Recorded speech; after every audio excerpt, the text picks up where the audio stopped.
Ladies and gentlemen, welcome to Yogyakarta International Airport of Kulon Progo.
Halo teman-teman, ada waktu untuk mengamati suatu hal.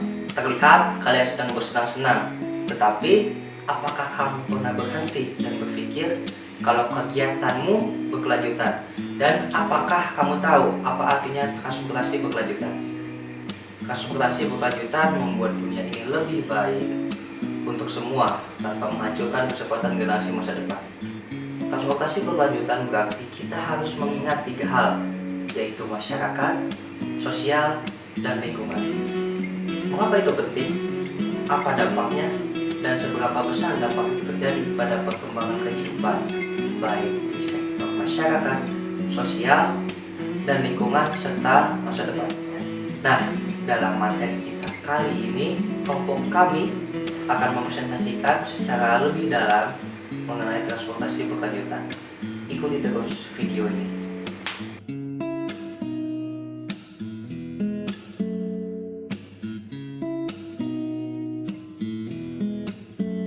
Apa itu transportasi berkelanjutan? Menurut Richardson, dalam Compact Cities in Developing Countries, mendefinisikan transportasi berkelanjutan sebagai suatu sistem transportasi yang penggunaan bahan bakar, emisi kendaraan, tingkat keamanan, kemacetan, serta akses sosial dan ekonomi tidak menimbulkan dampak negatif yang tidak dapat diantisipasi generasi yang akan datang. Istilah berkelanjutan sangat berhubungan dengan timbulnya istilah pembangunan berkelanjutan yang diperkenankan pada tahun 1980 dan dipopulerkan oleh laporan pada tahun 1987 dari World Commission on Environment and Development atau WCED.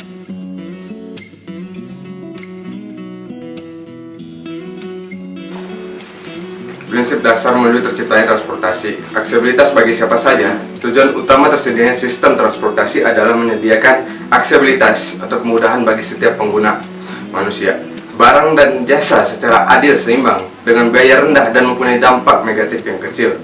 Keadilan sosial bagi siapa saja sering terjadi dimanapun bahwa transportasi selalu tidak diprioritaskan bagi golongan masyarakat berpendapatan rendah. Kesehatan dan keselamatan. Transportasi berdampak besar terhadap kesehatan dan keselamatan. Kendaraan bermotor mempunyai kontribusi sebesar 70% polusi udara di banyak tempat di kota-kota besar dunia. Ekonomis dan murah. Terlalu banyak ditemukan perencanaan transportasi yang berujung pada mega proyek yang sangat mahal. Konten transportasi yang berkelanjutan atau sustainable transportation merupakan salah satu aspek keberlanjutan menyeluruh atau global sustainability yang memiliki 3 komponen yang saling berhubungan, yakni lingkungan, masyarakat, dan ekonomi. Sistem transportasi yang berkelanjutan sangat erat keterkaitannya dengan jenis kendaraan yang beroperasi. Selain itu, transportasi berkelanjutan 50 merupakan bagian terpenting dari suatu pembangunan berkelanjutan sebab transportasi adalah faktor pendukung pertama bagi pembangunan suatu kota. Oleh karena itu, kebijakan yang diterapkan dalam mengelola perkembangan sistem transportasi menjadi bagian terpenting dalam konteks pembangunan kota berkelanjutan Ade Safrudin 2000. Hal-hal penting dalam transportasi berkelanjutan. Ada apa aja sih? Yang pertama itu ada keberlanjutan dari aspek lingkungan, meliputi kehilangan ruang hijau, habitat, polusi air, permintaan bahan bakar minyak yang semakin meningkat, polusi udara, kebisingan, pemanasan global, dan sampah kendaraan. Yang kedua, ada ekonomi dan biaya yang terjangkau. Dan yang ketiga, kualitas hidup dan komunitas, meliputi pemisahan, severance, komunitas, invasi ruang, kerusakan peninggalan benda bersejarah, dan kejahatan. Yang keempat, ada kesehatan dan keselamatan. Ini meliputi kematian akibat lalu lintas, polusi udara dan kesehatan, bahaya gaya hidup pasif atau tidak aktif, dan bahaya di jalan.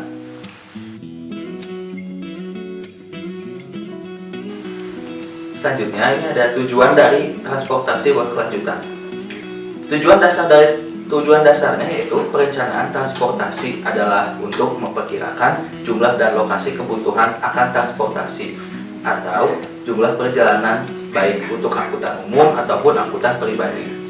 Pada masa yang akan datang, tahun rencana, tahun kedepannya, untuk kepentingan kebijaksanaan investasi, perencanaan transportasi. Juga dalam transportasi berkelanjutan itu sendiri memiliki dampak pada peningkatan ramah lingkungan, menyediakan koneksi sosial dan ekonomi, mendorong terjadinya perkembangan transit antar kendaraan, ride sharing, serta pastinya penghematan bahan bakar.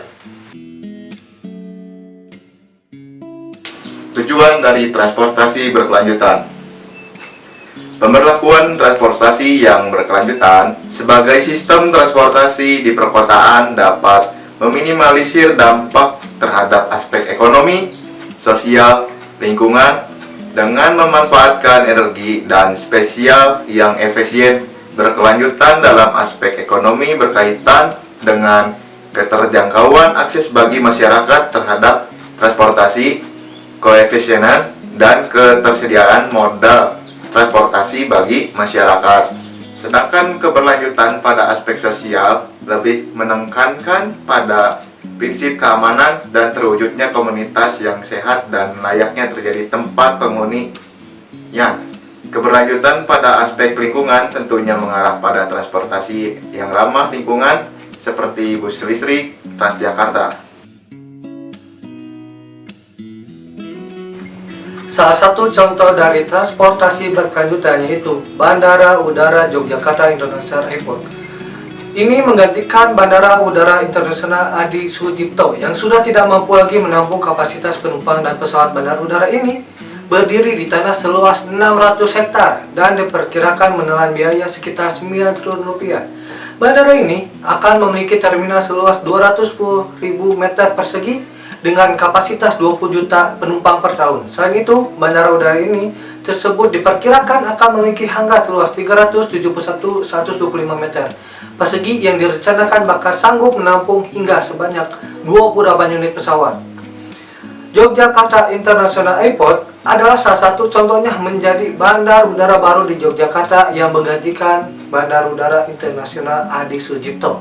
Terletak di Kabupaten Temon, Kabupaten Kulon Progo yang berjarak sekitar 42 km dari pusat kota Yogyakarta. Bandara ini hadir dengan kemegahan dan menawan, arsitektur yang modern dan desain yang futuristik. Dimiliki bandara ini yang terdiri di atas lahan seluas 600 hektar. Bandara ini dilengkapi dengan jalur kereta api sebagai jalur transportasi yang mengangkut penumpang dari dan menuju kota Yogyakarta. Transportasi yang berkelanjutan pada bidang ini adalah suatu infrastruktur yang berkelanjutan. Mengapa bisa disebut infrastruktur yang berkelanjutan? Dikarenakan dengan adanya transportasi berkelanjutan yang mampu menyediakan lapangan pekerjaan yang layak, yang nantinya akan menyebabkan dampak positif yang menurunkan tingkat pengangguran dan akan meningkatkan suatu pertumbuhan ekonomi. Dari hal ini, maka kegiatan industri bisa berlangsung dan juga akan terciptanya suatu inovasi infrastruktur berkelanjutan. Juga terjalin kemitraan untuk mencapai suatu tujuan. Ada juga beberapa kontribusi pada bidang transportasi berkelanjutan yang berkaitan dengan satu indikator SDGs dan metadata. Contohnya ialah terjadinya suatu kegiatan antara penyedia jasa transportasi dan juga penerima layanan jasa transportasi.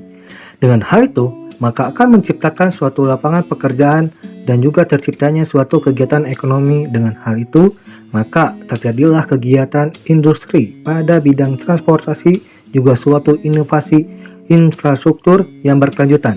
Maka akan terjalin suatu kemitraan antar sesama untuk mencapai suatu tujuan bersama. Hal ini akan merujuk pada kontribusi pada kegiatan SDGs, yaitu pekerjaan layak dan pertumbuhan ekonomi, industri inovasi, infrastruktur, dan juga kemitraan untuk mencapai tujuan. Stakeholder atau pemangku kepentingan dari Bandara Yogyakarta ini dari sisi internalnya yaitu adalah pengelola Bandara Yogyakarta itu sendiri, yaitu PT Angkasa Pura I, dan dari sisi eksternalnya yaitu seperti penumpang dan pemerintah, terutama Kementerian Perhubungan. Dari segi lingkungan, bandara ini pun meraih sertifikat Gold Green Ship dari Green Building Council Indonesia. Dari segi sosial, PT Angkasa Pura I selaku pengelola akan membuat Bandara Internasional Yogyakarta menjadi bandara yang ramah difabel, karena PT Angkasa Pura I mengundang teman-teman ragam disabilitas untuk memberikan masukan atas fasilitas bagi penyandang disabilitas di Bandara Internasional Yogyakarta. Bandara Internasional Yogyakarta merupakan bandara yang dibangun selama kurang dari 2 tahun, tepatnya 20 bulan. Bandara ini pun dihiasi berbagai macam artwork dari seniman lokal, juga didesain untuk tahan gempa dan tsunami. Hal ini merupakan suatu hal yang dapat dicontoh bagi pembangunan bandara di masa yang akan datang. Tetapi, ada pula hal yang menjadi kontroversi, yaitu mengenai lokasi dari bandara itu sendiri. Di antaranya beberapa warga yang terdampak pembangunan bandara ini. Alasan warga menolak pembangunan bandara ini diantaranya karena pembangunan bandara udara internasional tersebut akan menghilangkan tanah yang menjadi sumber penghidupan mereka sebagai petani.